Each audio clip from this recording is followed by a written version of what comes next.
Good morning, good afternoon, and good evening, Badmouth reading series viewers. I am Angelique Zobitz, and I'm excited to be here with you today. I am the author of the recently released chapbook, Love Letters to the Revolution, from the American Poetry Journal, released November 2020, as well as the author of the forthcoming chapbook, Burn Down Your House, forthcoming from Milk and Cake Press. Thanks to Rebecca Aronson for the invitation, as well as bearing with me through this week of takes and things. Before I get into my reading selection, I'm going to tell you a little bit about my book, which is Love Letters to the Revolution. It's here. It's dedicated to both literal and metaphorical revolution. It's the revolution that is embodied and sustained by the community of Black women who raised me and who defiantly carry forward social movements, as well as my daughter, whose nickname is in actuality the Revolution. So I believe revolution is the act of birthing, raising, and encouraging progress. And it is something that I see from the community in which I was raised, Black women. And so I feel like I am a continuum of revolutionary acts of survival, of progress, of love. And it is my hope to pass that along to my daughter and to ensure that she feels that solidarity within the community of Black women and trans women who come alongside me as well as her. So, the first poem that I am actually going to read is not in Love Letters to the Revolution, but as I continue to build it out and build on the themes and make it into its final book form, it's one that has made its way into what that future will be. And it, I think, actually spawned the invitation to read here at Badmouth with you. So I'm going to start with it. It appeared in Vita in issue 5, so this previous winter collection. And it is called Sermon on the Sanctity of the Beauty Shop. My beautician bends over my back, her fingers flying across my tender scalp, reading my follicles. She says, I need to drink more water, use product with less protein, more time for me. A blind oracle with calluses who knows I don't moisturize as much as I'm supposed to. She's catching every hair that's not ready to be caught, snatching and hugging them tight like Mary and Magdalene at the foot of the cross. That's right. I carry both Blessed Mother and Blessed Apostle in my head, and both can easily be confused for whore by a gendered man. But trust and believe, I deserve the same special handling, irregardless. I'm a whole broken woman. And just because I came in one way, don't mean I'm not God-made woman. Don't mean I can't be transformed. Don't mean I don't sit at the right hand of the Father. Look at this crown on my head. You don't have to believe in a higher power to have been taught that pain is holy, that faith, hope, and charity means suspending belief and venerating lost causes. Just be the woman who loves a man. Just be a Black person who loves this country. Just plant a garden and watch it grow, then winter and frost. See what grows back in. Better yet, just birth a Black child and pray that they live. She's the only one who asks what I want. I say in return, give me a protective styling. Remind me of my mother's thighs bracketing my shoulders. Blue magic and cocoa butter. Wild growth, mane and tail, lusters. I'm tired of what makes me stronger. Sometimes I want to be as weak and fragile as my follicles. I ask, can you please hold my hand for just a second? Ask me, girl, you okay? Lay my baby hairs with edge control. Say, I've been thinking about you. So, that was kind of the first reading. There are many themes intertwined in Love Letters to the Revolution, right? I think folks tend to think of revolution as this, as the big acts, right? But revolution is also showing up. It's choosing survival every day. It's and then choosing to thrive and to love and to survive, and give. And I think that's something that Black women do. I think it continues to carry out when you see like the 2016 election. 92% of Black women voted for Democrats or Hillary. In 2020, 96%. Like, we showed up even more. It's just a thing that we do, but we show up because we care. We show up not just for one another, but for everyone else. We recognize that if we don't show up in the ways that represent our needs, our loves, our interests, then who else will show up for us? And so you see how that carries forward and helps and touches everyone. We see it in the things like in Georgia with Stacey Abrams and the recent election, and now the different ways that they're trying to snatch shit back with, trying to reverse civil rights acts down to the state level, and voting rights and etc. Which is just fucking absurd. But this is the country we live in, and yet. And still we continue, we show up, we keep pushing, we keep marching, we keep singing, organizing, loving, encouraging, supporting, growing, leading. So obviously I have a lot to say about all of that. This book, though, is about that community of voices, those community of women. It's about the sung voices, the unsung voices. It's about the small moments as well as the large moments.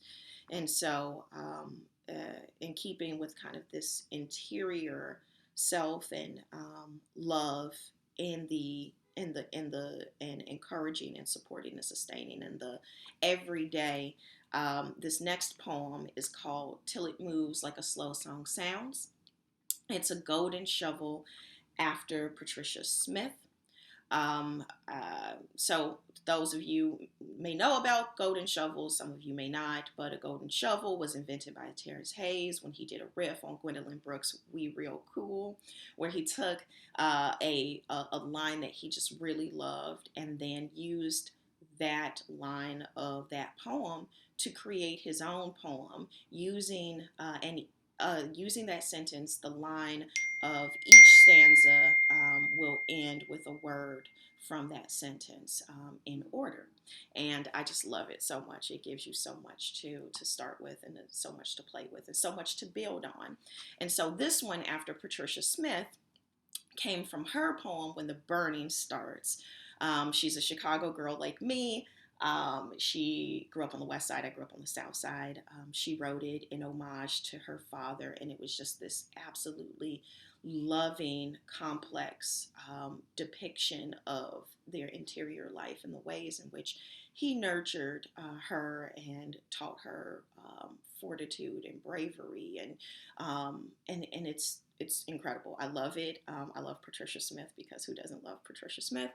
But there's this phrase about stirring and knowing when the cornbread is ready, and it's till it moves like a slow song sounds. So this is in 3 parts, and I'll start. Friday. My great auntie used to hold me till police sirens crept down the street. We'd feel it go silent, quiet, thrumming in alleyways. Her rough hand moves up and down and across my back from nape to blade, like catfoot smooth steppers at the lounge, clasping hands in a prayer of what we find holy Al Green, crooning slow, molasses rhythm, soul communion, skin to skin, carrying a song as she crafted love out of terror sounds. Saturday. For every stovetop pressing curl, Joyce held my head still. Friday night liquor fumes wafting near my nose. Sometimes she hit my ear. I'd flinch at the hot comb sizzle. How fast my straight back moves in that vinyl covered seat. She'd tap my shoulder with her hand, still silent, like we both learned to say, to not say, I'm sorry when others hurt us in a roundabout way, watching her ex husband walk late and slow through the door. No hurry to pick up the boys she raised, while a song testifying of what can and cannot be changed sounds. Sunday. After Mass, I'd lean into the padded kneeler, hand clasped till I'd run out of adolescent prayers of intercession. Candlelit under the rafters, incense and taper flame, relief and moves, Holy Spirit glow over my slick blue magic sheened scalp like every black saint framed in stained glass above gave benediction, a largismo duet, communion of past and present, as easy as slow sanctification, soft affection back for every prayer in their names, song as sweet as altar wine, and praise and glory without making sounds. So Blue Magic showed up in both of those two poems, and I just got my hair did. You can't tell because, well, it's all over the place, but I just think there's absolute lovely communion that happens in the small moments, and those are revolutionary things as well, taking care of one another, soothing one another, helping turn these small moments into magic. And so there's also this I have this third poem that also has like kind of magic to it, and this is not an interior poem, this is like an anthem, right? I had been thinking about the last couple of years, I think the last 10 years really, there's been the emergence of like Black girl magic, and there's I think been a global recognition that Black women are pretty awesome. We're great. We're fucking great. I love us. And so there's that global recognition. People are starting to catch up to that understanding as well. We do things, we create things, we're amazing. But I always find that phrase Black girl magic to be a little bit of a double-edged sword, right? Especially in this country. You know, we are, our cultural production is something that starts with us, and once it becomes popularized, it gets taken from us, or let's say, I can't say we share it. It gets culturally co-opted, it gets gentrified, it gets, it is what it is, right? And so but also we have as a country, we have a long and complicated history with magic, and that's something that we still haven't yet kind of reckoned with, right? And maybe and I think that plays into the perception and the treatment of Black women, and because we are often seen as too much or too something, right? I don't know. I don't try to pretend to know what other people believe. I just know that I feel its impact, influence on my life, being a Black woman. And so this poem kind of talks to that. It talks to the Black girl magic, but it also talks to the fact that this country really doesn't appreciate magic. Look at the Salem witch trials. Fun fact, the first woman burned at the stake and Salem witch trials, the first woman to be put on trial was in fact a Black woman, and she did. So, I mean, time did not favor her. In fact, her name was lost for quite a bit of time to history until recently. So maybe that's part of the reclamation of Black girl magic. But um, this is that this poem kind of reckons with that, and it's called "This Country Will Require You to Be Magical, Then Attempt to Burn You for Being a Witch." So I'll get into it. Girl child, power in waiting, revolution. This country will try to cleave you in half, reach inside, lay waste, leave you a bloody mess of seed, pulp, carved out meat. Pick your bones, attempt to harness your sweet for a world full of eager carrion birds. Transfigurate, flower, fruit, fire, unfurl an inferno, curling coils down your devil back. Scorch them with your flame tongue. Remind them that you predate evangelism. Leave them ashes. Burn them down. Teach them our bodies are best left alone. So,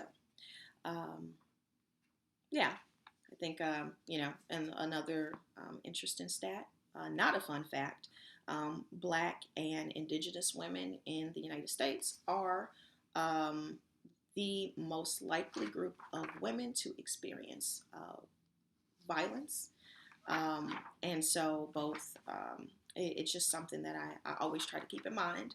And the spaces that we occupy are oftentimes fraught, and we try to um, thrive within those spaces.